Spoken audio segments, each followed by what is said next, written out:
With that, I invite Foreign Secretary to make his opening remarks on the developments so far. So the floor is yours. Thank you, Randir. Good evening, all. Thank you for joining us this evening.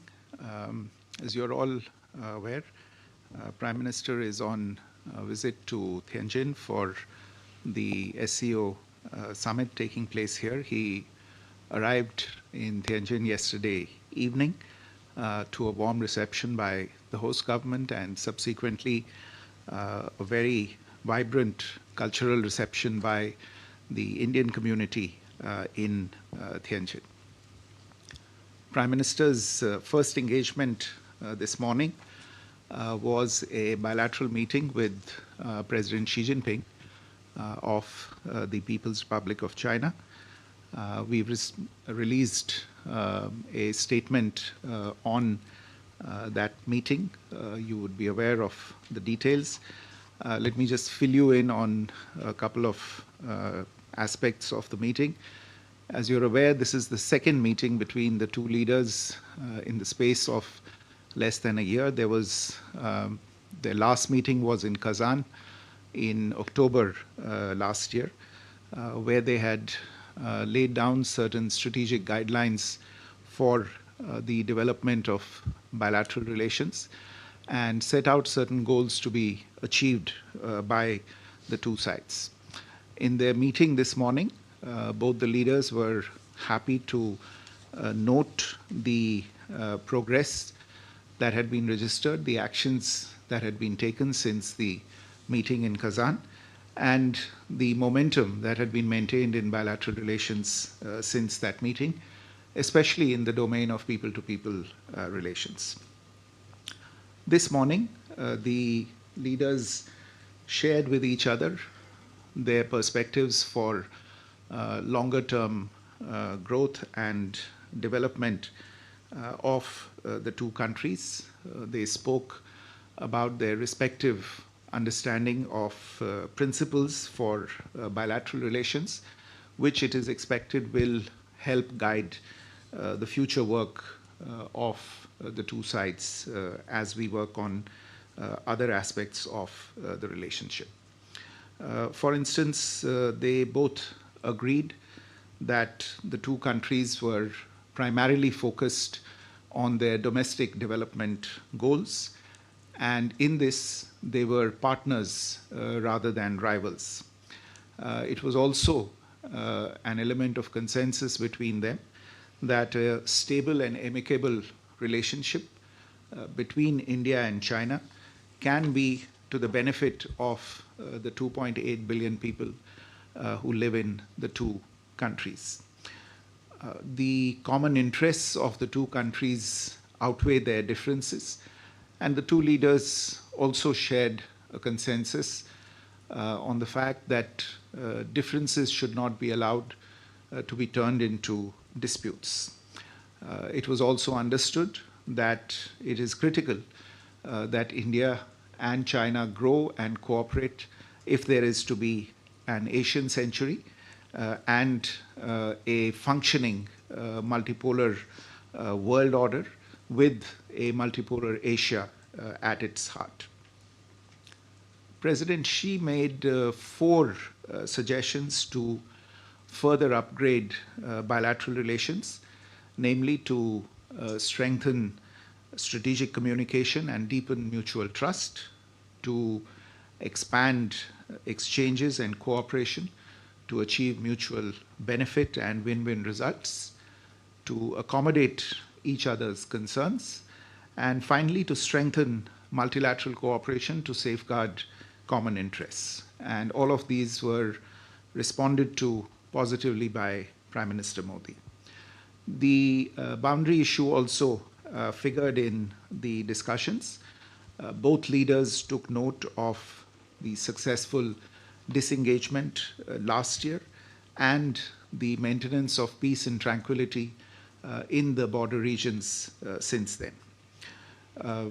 In voicing certain principles related to this issue, the Prime Minister underlined the need for peace and tranquility on the border areas for continued and smooth development of bilateral relations. And there was understanding on the need to maintain peace on the borders using the existing mechanisms and avoid disturbances to the overall relationship going forward.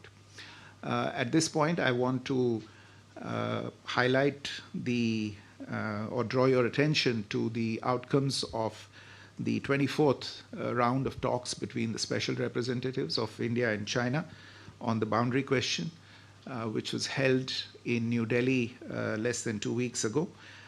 In their meeting today, both the leaders positively appraised these outcomes and decisions from that round of talks.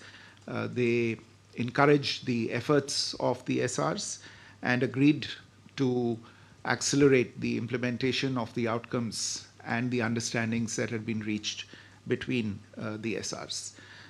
They also expressed a commitment to a fair, reasonable, and mutually acceptable resolution of the boundary question, proceeding from the political perspective of their overall bilateral relations and in the long-term interests of the two peoples.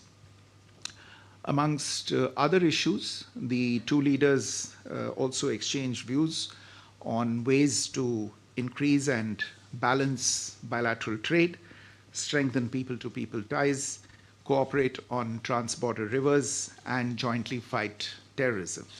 There was a desire to make additional progress on all of these issues on the basis of mutual respect, mutual interests, and mutual sensitivity. In particular, on economic and trade relations, there was recognition of the role that the Indian and the Chinese economies can play in stabilizing world trade. Both leaders underlined the need once again to proceed from a political and strategic direction to reduce their bilateral trade deficit, facilitate bilateral trade and investment ties in both directions, and increase policy transparency and predictability. There was also a discussion on regional and global issues and challenges, including with regard to multilateral platforms. Prime Minister expressed support for China's ongoing presidency of the SCO and the summit in Tianjin. He also invited President Xi to the BRICS summit that India will be hosting in 2026. President Xi thanked Prime Minister for the invitation and offered China's full support to India's BRICS presidency. In addition, following this meeting, Prime Minister had a separate meeting with His Excellency Mr. Tai Chi, who's a member of the Standing Committee of the Politburo of the Communist Party of China. As you are probably aware, Mr. Tsai also holds several important positions in the party. There was originally a proposal from the Chinese side for Mr. Tsai to host a banquet for the Prime Minister on behalf of President Xi Jinping. This was meant as a special gesture to show the importance attached by China to the visit of the Prime Minister, which was taking place after a hiatus of nearly 7 years. However, as there was a scheduling conflict, it was decided to have a brief meeting between Prime Minister and Mr. Tsai. During the meeting, the Prime Minister shared his overall vision for the India-China relationship with Mr. Tsai and sought his involvement and his role to realize the consensus of the two leaders. Mr. Tsai, for his part, reiterated the Chinese side's desire to expand bilateral exchanges in various fields to address our respective concerns in economic areas and to further improve relations in line with the consensus that had been reached between the Prime Minister and the President in their meeting earlier in the morning. Slightly earlier this evening, the Prime Minister also had a bilateral meeting with Senior General Min Aung Hlaing, Chairman of the State Security and Peace Commission of Myanmar. The two leaders recalled their earlier meeting on the sidelines of the BIMSTEC summit in Thailand earlier this year and reviewed their current state of bilateral ties. Prime Minister noted that India attaches great importance to its relations with Myanmar under its Neighborhood First and Act East policies. He underlined the importance of the development partnership between the two countries and sought Senior General Min Aung Hlaing's support for the ongoing connectivity projects between India and Myanmar. There was also a discussion on the security and border issues. Prime Minister welcomed the announcement of elections in Myanmar and stated that dialogue was the only way forward to foster peace and stability in Myanmar. A short while ago in the evening, Prime Minister attended the official reception of the 25th SCO summit hosted by President Xi Jinping for the visiting leaders. Tomorrow, Prime Minister will be addressing the plenary session of the summit, where he will outline India's approach to fostering regional cooperation under the SCO umbrella. After this engagement, he is scheduled to have a bilateral meeting with President Vladimir Putin of Russia, following which he will depart for India. Let me stop here, and I think we have time for a few questions. Thank you. Okay. So we go from Manish, please. Foreign Secretary Manish Chand, India Rights Network. My question is about, the ballooning trade deficit, which is close to $100 billion. You spoke about having a balanced economic relationship. What concrete measures, steps were unveiled? Was there any pledge by the Chinese side to step up investment in India? And my second question is that was there any progress on de-escalation if the issue was discussed? And what is the way forward from SR talks? Thank you. Sudhi. So, Shruti Ranjan from Bloomberg, sir.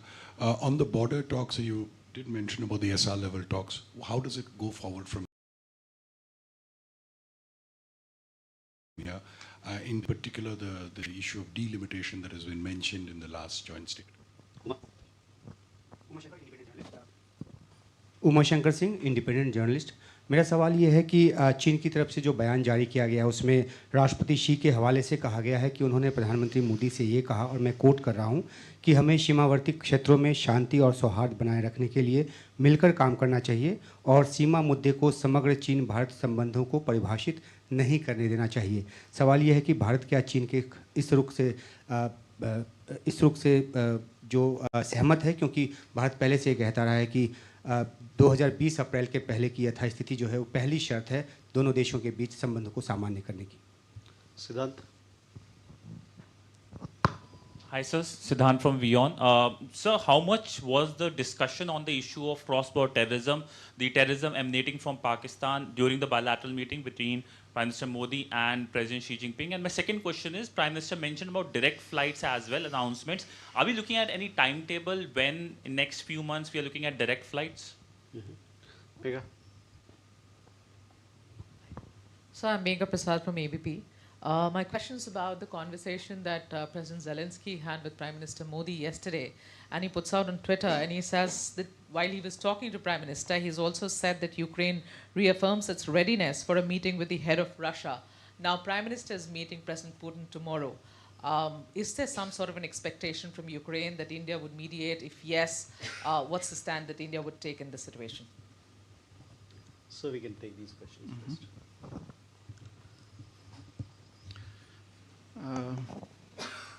So Manish, to your question on the deficit, yes, it is a fact that there is a large and ongoing trade deficit between India and China. And this has been a matter of discussion over several years. In the current context as well, in fact, this is a discussion that started even when Foreign Minister Wang Yi was in Delhi and meeting with External Affairs Minister Dr. Jaishankar. The issue was raised there as well by us. I would go back to the point that I mentioned in my briefing, which was essentially what the Prime Minister shared with President Xi Jinping today, that it is important also to look at the issue of trade and trade deficit from the broad strategic direction and engagement between the two countries. Growing trade between the two countries and narrowing of the deficit will contribute to a change in perception in the relationship as well. But this is a discussion that is going on at many levels. It's between governments, between businesses, between entities that are involved in the trade, and we will have to see how it evolves going forward. On your question related to de-escalation, I would refer you to the detailed outcome document that was put out after the talks between the SRs. This is a discussion that will go forward in the designated mechanisms between the two sides dealing with these issues. Shruti, this more or less the same goes for your question on how the border talks go forward. You would have again seen the statement that we put out after the SR's talks. You're aware that dedicated mechanisms have been created for taking these talks forward.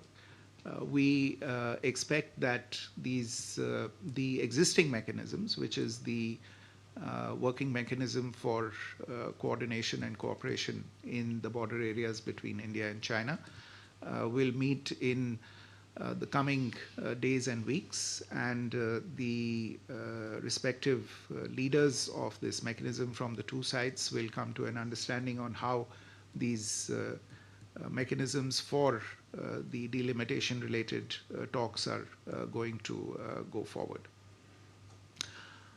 Uma, आपका जो प्रश्न था कि जो राष्ट्रपति she ने कहा है बाउंड्री इश्यूज और द्विपक्षीय संबंधों के बारे में, देखिए मैं सिर्फ इतना कहूँगा कि हम शुरू से मानते आए हैं और अलग अलग स्तर पे हम ये साफ कहते आ रहे हैं कि बाउंड्री पे जो स्थिति होगी वो स्थिति हम उसका जो एक तरह से असर है वो द्विपक्षीय रिश्तों में किसी न किसी तरह देखेंगे, और इसी वजह से सबसे जो एक तरह से इंश्योरेंस पॉलिसी है द्विपक्षीय संबंधों के लिए वो बाउंड्री पे पीस और ट्रैंक्विलिटी मेंटेन करना है. तो ये बात आज बड़े स्पष्ट तरीके से प्रधानमंत्री जी ने भी राष्ट्रपति शी के सामने रखी और हम इसे मान के चलते हैं. Siddhant, on your questions, see, cross-border terrorism was mentioned by the Prime Minister as a priority, and I would add that he did underline the fact that this is something that impacts both India and China, and that it's important, therefore, that we extend understanding and extend support to each other as both of us combat cross-border terrorism. And I would, in fact, like to say that we have received the understanding and cooperation of China as we have dealt with the issue of cross-border terrorism in the context of the ongoing SCO summit. To your question on direct flights, this is something on which the two sides have been engaged quite intensely in recent weeks and months, following the direction and the understanding between the two sides at a higher level earlier this year that this is one of the areas in which we should move forward. Since then, a number of rounds of technical level talks have been held. If I'm not mistaken, there was a civil aviation delegation from India in Beijing earlier this week for further discussions. My understanding is that at a broad level an agreement or a consensus has been reached on restarting direct flights, and this is something that you heard the Prime Minister refer to in his comments this morning. What remains, I think, are certain operational issues, and the two sides are in contact with each other. There are issues related to the air services agreement, issues related to scheduling, calendar, etc. My understanding is that these will be addressed in the coming few weeks, and we should see a resumption of direct flights soon after that. Megha, your question on the Prime Minister's conversation with President Zelensky of Ukraine, and I think we have put out an account of the conversation between the Prime Minister and President Zelensky as to how and what will be reflected in the conversation with President Putin. I would at this stage not preempt the conversation that is going to take place tomorrow afternoon. But we'll try and update you on the proceedings in that conversation once it takes place tomorrow. Thank you. Okay, Gauri. So Gauri Dwivedi from NTTV. First question, sir. Did the issue of additional tariffs imposed by the Trump administration figure in the talks in the backdrop of China supporting India's stance? And secondly, with regard to the applications, the Chinese applications that remain blocked in India, has there been any discussion to that effect? Shubha. Foreign Secretary Shubhajit Roy here from Indian Express. In the readout, in the Indian statement, I see that it's been framed that India and China are not rivals but partners. How do you square this with the fact and the ground reality that more than 50,000 troops from Indian side and another 50,000 are still deployed and stationed at the India-China border? Aditya. Foreign Secretary Aditya Raj Kaul from NDTV. On the cross-border terrorism front, was Pahalgam terror attack, raised here because, there were reports that the terrorists of Lashkar-e-Toiba and TRF were actually holding Chinese equipment, including ultra sets and alpine apps. Apart from that, on the Operation Sindoor front, the Chinese equipment used by the Pakistan Army, what did that also figure? Apart from that, second quick question on Taiwan. Last time there was some kind of a communication gap when Wang Yi visited New Delhi on Taiwan. There was a statement by the Foreign Ministry here in Beijing. They said that there was some kind of a change in policy. Is there a change? Would you reiterate India's position on Taiwan? Thank you. You have a question here? Colin Murphy from Bloomberg. I just wanted to point out the fourth point by Xi Jinping regarding to the strengthening of multilateral cooperation to safeguard common interests.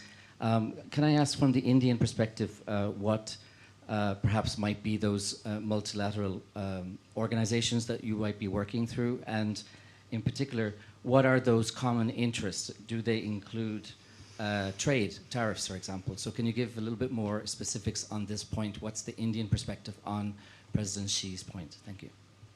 Please. Yeah. Sir मैं अरुण हूँ दूरदर्शन से sir इससे SCO summit के अंदर prime minister Modi का कल participation रहेगा तो किस तरह से बेसिकली इंडिया अप्रोच करेगा एससीओ समिट को इस बार क्रॉस बॉर्डर टेररिज्म आतंकवाद जैसे मुद्दे टेरर फाइनेंसिंग जैसे मुद्दे कई मल्टीलैटरल प्लेटफॉर्म पहले भी रेज हो चुके हैं लेकिन कल जब प्राइम मिनिस्टर मोदी होंगे और इंडिया किस तरह से एससीओ समिट को अप्रोच करेगा sir Okay. On the question related to Gauri's question on tariffs, etc. Look, what I'll say is that the two leaders discussed the international economic situation. They recognize the challenges that flow as a result of what we see happening around us. And the focus of the discussion, I would say, remained in the bilateral domain.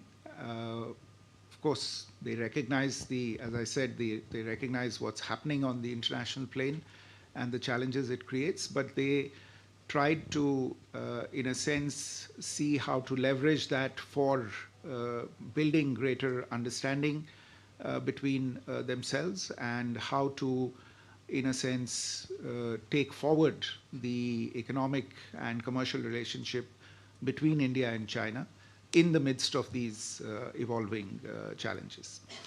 As to your question about the Chinese applications, I don't have any update for you on this at the moment. Perhaps you could refer to the Ministry of Electronics and Information Technology in India for this.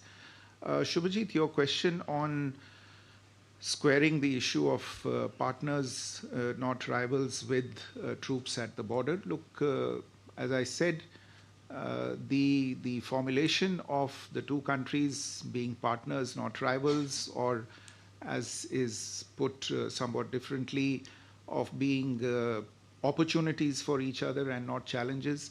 This is the framing of the relationship, and both leaders have done this framing of the relationship. This is what is desired, and this is what they see as the future of the relationship as well. The troops at the border, which are a reality, though I think that is again a situation that has started evolving over the course of the last year as the situation at the borders has become more or is moving towards normalization. That is something that has come about as a result of actions that have been taken at a particular point in time. And that's obviously led to a certain crisis, and it is that crisis that we have dealt with or attempted to deal with over the course of the last 5.5 years. That doesn't change the fact that the two leaders, and not just these two leaders, but previous leaders as well, what they have framed for the medium to long-term future of the relationship, which is that we should try, being the two large neighbors that we are to each other, being two of the largest economies in the world, being the only 2 billion plus population countries in the world, that the future that we should aspire to, the future that we should aim at, the one that we should work towards, is one of partnership and not one of rivalry. Aditya, on your questions related to cross-border terrorism, look, all I'll say is that without going into the specifics, that the issue was discussed. It was raised by the Prime Minister, and he outlined his understanding very, very crisply and very specifically on this issue. As I said, he outlined the fact that this is a scourge that both China and India have been victims of, and India is still combating this menace. And he asked for China's support on this particular issue. And as I said, the Chinese have extended their support in various ways on addressing this issue. As to your question on Taiwan, the answer is quite simple. There is no change in India's position on Taiwan. Kolam's question on the specifics of the two leaders talking about strengthening multilateral cooperation to safeguard common interests. Well, essentially, it's to, if you look at what's happening in the space of global trade, for instance, or multilateral finance, for instance, the understanding really is to do with addressing the deficit in global governance in these institutions that look after world trade or the multilateral financial architecture. Obviously, there is a deficit in how the WTO is working, for instance. There is even a deficit in how the United Nations is working at this point in time. These are obviously common interests for two countries such as India and China that are large actors on the international commercial, economic, and financial stage. And therefore, it is obvious for them to have a certain amount of understanding in strengthening these institutions that were originally tasked with looking at these issues. आपका जो सवाल था SCO को लेके, देखिए SCO की बैठक कल शुरू होने वाली है और मेरा अनुमान है कि SCO के बैठक के बाद हम एक वक्तव्य उसके बारे में निकालेंगे. तो अभी प्रीजज न करें, उसको प्रीएम्प्ट न करें, कल उसके बारे में कुछ समाचार आपको देंगे। बहुत बहुत धन्यवाद। Thank you, sir. With that, ladies and gentlemen, we come to the close of this press briefing. We shall keep you updated with developments of tomorrow. Thank you.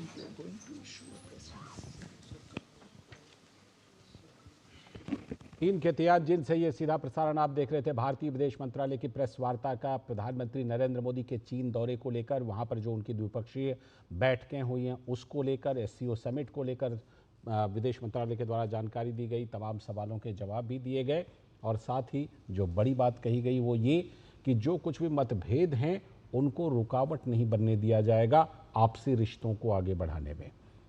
आगे चल करके हम आपको प्रधानमंत्री नरेंद्र मोदी के चीन दौरे से जुड़ी